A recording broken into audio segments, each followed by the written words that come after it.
बहुत समय की बात है। एक गांव में एक साहूकार रहता था जिसके घर में धन की, अन्न की, वस्तु किसी भी चीज़ों की कमी नहीं रहती थी। परंतु उसकी स्त्री बहुत ही निर्दयालु थी। वह किसी भी गरीब भिखारी को खाना नहीं देती थी। सारा दिन घर का कामकाज में ही लगी रहती थी।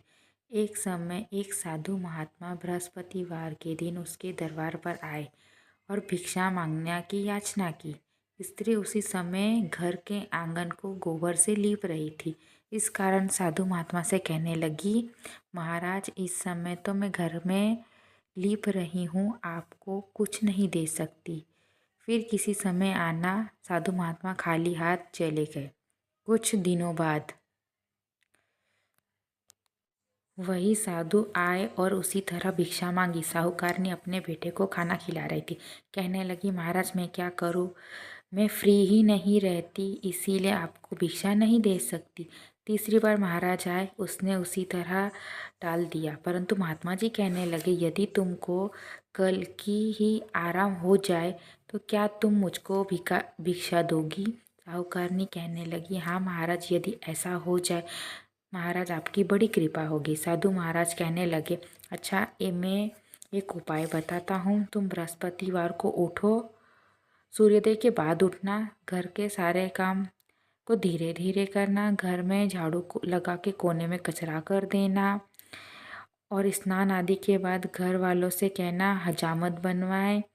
घर के चूल्हे में खाना बना के खाना पीछे रख देना। संध्या काल होने के बाद दीपक जलाना। बृहस्पतिवार को पीला वस्त्र ना पहनना, पीली वस्तु का चीज़ों का खाना ना खाना।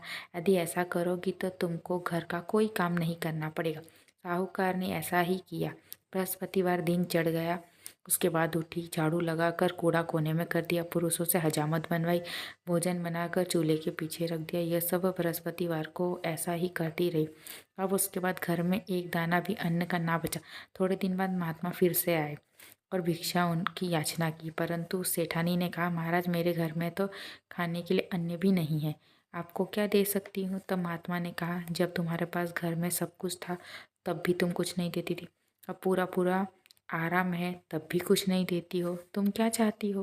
वह कहती है, सेठानी कहने लगी हाथ जोड़कर, महाराज, आप कोई ऐसा उपाय बता दो जिससे हम पहले की तरह धन्यधान हो जाए। और अब मैं प्रतीक्षा लेती हूँ, आप जैसा कहोगे वैसा ही करूँगी। तब महात्मा जी बोले, बृहस्पतिवार को प्रातःकाल उठकर स्नान आदि करना, घर को गाय के गोबर से लीपना, घर के पुरुषों को हजामत न करने देना, भूखों को अन्न दान देना, अन्न का दान करना, संध्या काल पर दीपक जलाओ। ऐसा करोगी तो तुम्हारी बृहस्पतिवार महाराज तुम्हारी मनोकामना जल्दी ही सुन लेंगे।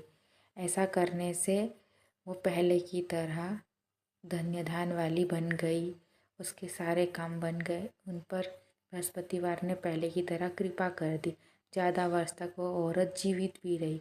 यह कहानी से आपको क्या सीख मिलती है कि हमें बृहस्पतिवार को क्या करना चाहिए और क्या नहीं? इस